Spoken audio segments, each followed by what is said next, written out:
Good morning प्यारे विद्यार्थियों। आज हम लोग बीएड फर्स्ट ईयर के C5 में यूनिट फर्स्ट में पाठ्यक्रम पर चर्चा करेंगे,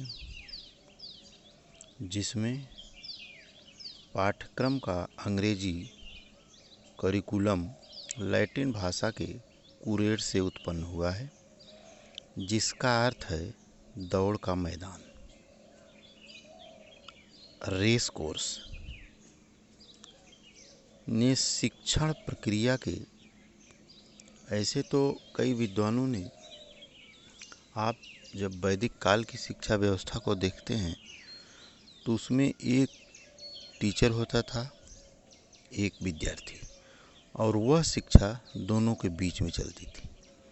लेकिन बाद में जॉन डेवी ने इसमें एक नया सिलेबस जोड़ा कि विद्यार्थी, टीचर और एक सिलेबस होना, पाठ्यक्रम होना अनिवार्य है। क्यों? क्योंकि पाठ्यक्रम के बिना बच्चा किस पर चर्चा करेगा, टीचर किस पे चर्चा करेगा, यह कोई निश्चित नहीं रहता है। लेकिन रेस कोर्स ने शिक्षण प्रक्रिया के 4 प्रमुख अंगों पर चर्चा किया है, जिसमें उन्होंने बताया कि एक विद्यार्थी, पाठ्यक्रम, वातावरण तथा शिक्षण होता है। यदि पाठ्यक्रम शैक्षिक दौड़ का मैदान है तो विद्यार्थी पाठ्यक्रम रूपी मैदान के अनुसार दौड़ने वाला धावक और वातावरण दर्शक है, जो उसे दौड़ने के लिए प्रेरित करता है। अर्थात किसी भी बालक को अगर शिक्षित करना है, शिक्षा देना है, तो उसे उस तरह से परिवेश में होना आवश्यक होता है। आप प्राचीन समय में देखते होंगे कि कुछ विषयों से संबंधित पाठ्यक्रम वस्तु ही सीमित था, लेकिन आज क्या है? आज समाज शिक्षा तथा ज्ञान में हुई अभूतपूर्व वृद्धि हुई है, परिवर्तन हुआ है। पाठ्यक्रम पाठ्य वस्तु तक सीमित न रह करके विद्यार्थी के उद्देश्यों, रुचियों, प्रवृत्तियों, सामाजिक आकांक्षाओं को भी अपने में सम्मिलित किया हुआ है। अर्थात आज की जो शिक्षा व्यवस्था है वह विद्यार्थी को लेकर चलती है कि हमारी शिक्षा बालक के लिए है, बालक शिक्षा के लिए नहीं है। हम शिक्षा को तोड़ मरोड़ करके इन के इन प्रकार बालक को अध्ययन कराते हैं, न कि शिक्षा के अनुसार बालक को ढालते हैं। जिसमें पाठ्यक्रम की कुछ महत्वपूर्ण परिभाषाएं हैं, जिससे यह क्लियर हो जाता है कि विद्यार्थी जीवन में या कॉलेज में, स्कूल में पाठ्यक्रम का बहुत बड़ा योगदान है। पाठ्यक्रम है क्या? पाठ्यक्रम एक सिस्टम होता है जिसके द्वारा हम विद्यार्थियों को स्टेप बाय स्टेप ज्ञान देते हैं। जैसे मुनरो ने कहा है कि पाठ्यक्रम में वे समस्त अनुभव निहित हैं जिनको विद्यालय द्वारा शिक्षा के उद्देश्यों की प्राप्ति के लिए उपयोग में लाया जाता है। अर्थात शिक्षा के उद्देश्य के लिए जो नियम फॉलो करता है विद्यालय, वही पाठ्यक्रम है। क्रो एंड क्रो ने कहा है कि पाठ्यक्रम में सीखने वाले या बालक के वे सभी अनुभव निहित होते हैं जिन्हें वह विद्यालय या उसके बाहर प्राप्त करता है। ये समस्त अनुभव एक कार्यक्रम में निहित होते हैं जो उनकी मानसिक, शारीरिक व संवेगात्मक, सामाजिक, आध्यात्मिक और नैतिक रूप में विकसित होने की सहायता देते हैं। अर्थात शिक्षा का जो उद्देश्य होता है वो बालक का सर्वांगीण विकास होता है। तो पाठ्यक्रम को इस तरह से ध्यान में रख कर के बनाना चाहिए कि बालक के किसी एक पक्ष का विकास ना हो, वह बालक के सर्वांगीण विकास की बात करता है कि बालक का जो विकास हो वह सर्वांगीण हो, सामाजिक, नैतिक, मानसिक, शारीरिक, आध्यात्मिक सभी प्रकार का विकास हो। पेन ने कहा है कि पाठ्यक्रम के अंतर्गत वे सभी परिस्थितियां आती हैं जिनका प्रत्यक्ष संगठन और चयन बालकों के व्यक्तित्व में विकास लाने के लिए किया जाता है और साथ साथ व्यवहार में परिवर्तन भी होता है। कुल मिलाकर के शिक्षा या पाठ्यक्रम का महत्व है कि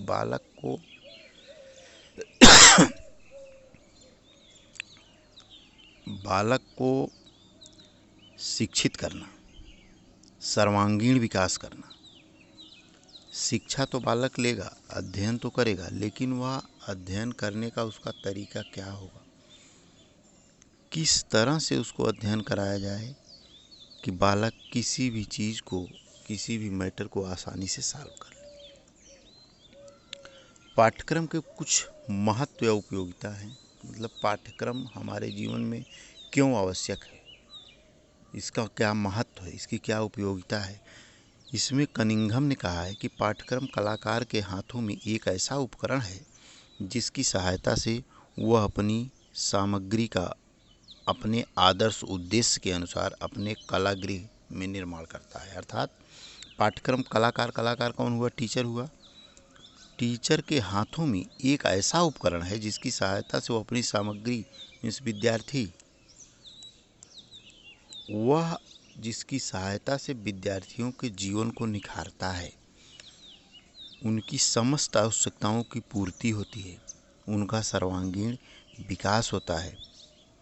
इसके अतिरिक्त या कुछ और रूपों में जाना जाता है, जिसको कि हम लोग सरल भाषा में कहें तो पाठ्यक्रम प्रचलित शिक्षा व्यवस्था तथा प्रणाली को सुव्यवस्थित करता है।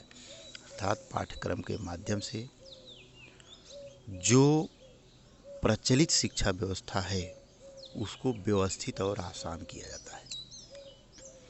हमको जब उद्देश्य ही नहीं पता है कि हमको करना क्या है तो हम क्या करेंगे? पूरा जीवन करते रह जाएंगे, लेकिन कुछ भी परिणाम नहीं होगा।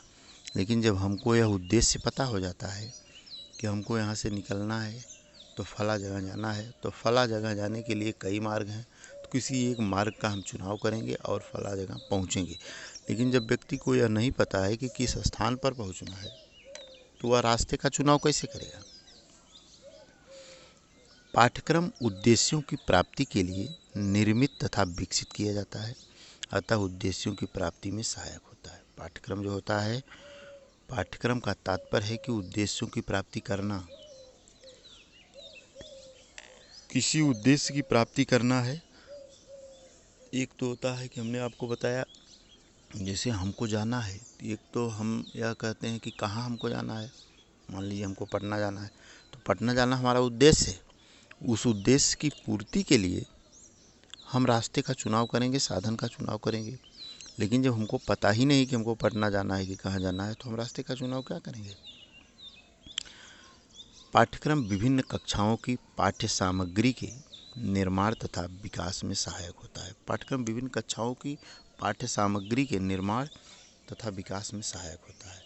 पाठ्यक्रम के लिए अर्थात बालक को शिक्षित करने के लिए, बालक के उद्देश्य की पूर्ति के लिए किन किन वस्तुओं की, किन किन चीज़ों की आवश्यकता है, यह पाठ्यक्रम के माध्यम से जाना जाता है। पाठ्यक्रम पाठ्य पुस्तकों के निर्माण में सहायक होता है। पाठ्यक्रम के सहायता से ही हम पाठ्य पुस्तकों का निर्माण करते हैं, जिससे कि उन पुस्तकों से बालक के उद्देश्य की पूर्ति हो सके। सुनिश्चित पाठ्यक्रम शिक्षा के स्तर को बनाए रखने में सहायक होता है। अच्छा पाठ्यक्रम जो होता है वह जो शिक्षा का स्तर है उसको बना करके रखता है। पाठ्यक्रम के आधार पर ही दो या अधिक शिक्षा प्रणालियों का तुलनात्मक अध्ययन करना संभव होता है। कह रहे हैं कि पाठ्यक्रम यदि हम बनाते हैं, यदि हम पाठ्यक्रम की सहायता लेते हैं, तो वह किन्हीं दो चीज़ों के बीच के डिफरेंस को बताता है। कौन सी व्यवस्था अच्छी है वह इसको बताता है। जैसे आज हमारा देश क्या है, हमारा देश की विकास की गति क्या है, हमारे देश में शिक्षा व्यवस्था कैसी है, यह हम जब किसी दूसरे देश से तुलना करते हैं तो हमको पता चलता है कि हमारे देश की शिक्षा व्यवस्था अच्छी है या बुरी है। यह पाठ्यक्रम के माध्यम से ही हो सकता है। पाठ्यक्रम के विश्लेषण से शिक्षा के स्तर से उत्थान व पतन का भी ज्ञान होता है। अर्थात पाठ्यक्रम के विश्लेषण से करा के शिक्षा के स्तर से उत्थान और पतन का भी हमको ज्ञान होता है। इस तरह से पाठ्यक्रम का हमारे जीवन में कहिए कि शैक्षिक जीवन के साथ साथ सामाजिक जीवन और व्यक्तिक जीवन में भी बहुत महत्वपूर्ण योगदान होता है।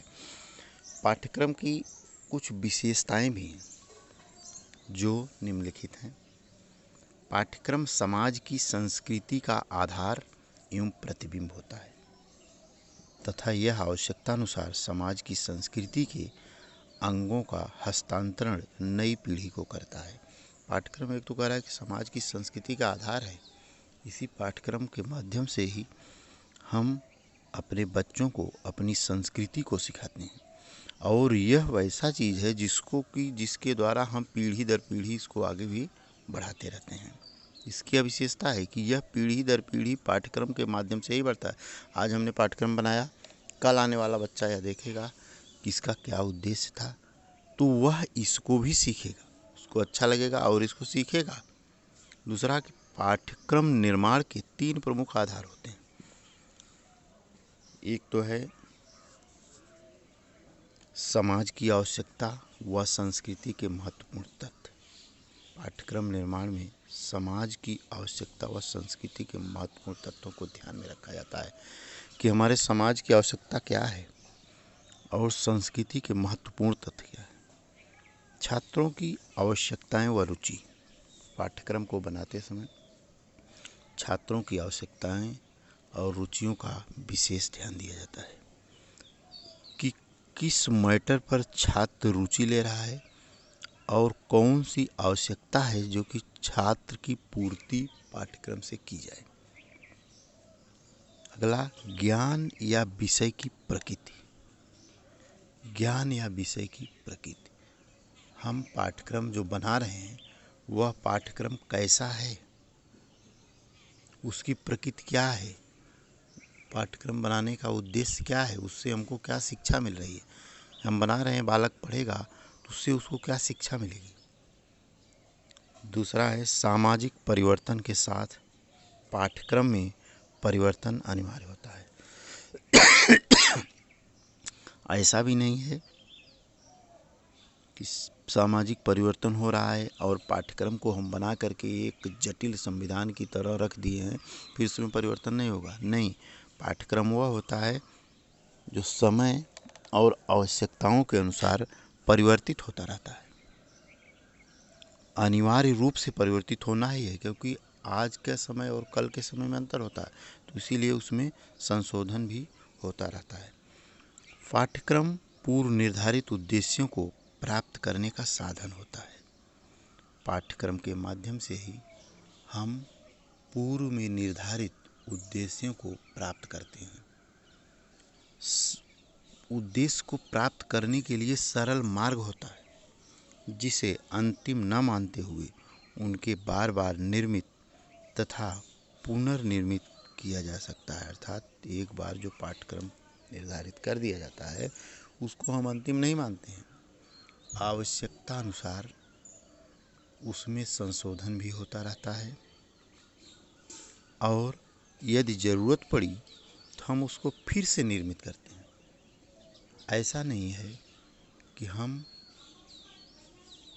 जिस पाठ्यक्रम का हम निर्माण कर दिए उसी पाठ्यक्रम को आने वाली पीढ़ी दर पीढ़ी चलाती रहे, ऐसा नहीं, क्योंकि आवश्यकताएं बदलती रहती हैं, परिस्थितियां बदलती रहती हैं, समाज चेंज होता रहता है। इसलिए कह रहा है कि समाज की जो आवश्यकता होती है और बच्चों की जो रुचि होती है उसके अनुसार पाठ्यक्रम बनाया जाता है। तो यह पाठ्यक्रम जिसे अंतिम न मानते, अर्थात इसको अंतिम नहीं मानना चाहिए, यह अनेक बार निर्मित होता है, यहाँ तक कि यह पुनर्निर्मित किया जा सकता है। अर्थात जितना भी पाठ्यक्रम है यदि आवश्यकता पड़ी तो इसको बदल करके पुनः नया पाठ्यक्रम बनाया जा सकता है। ठीक है, धन्यवाद।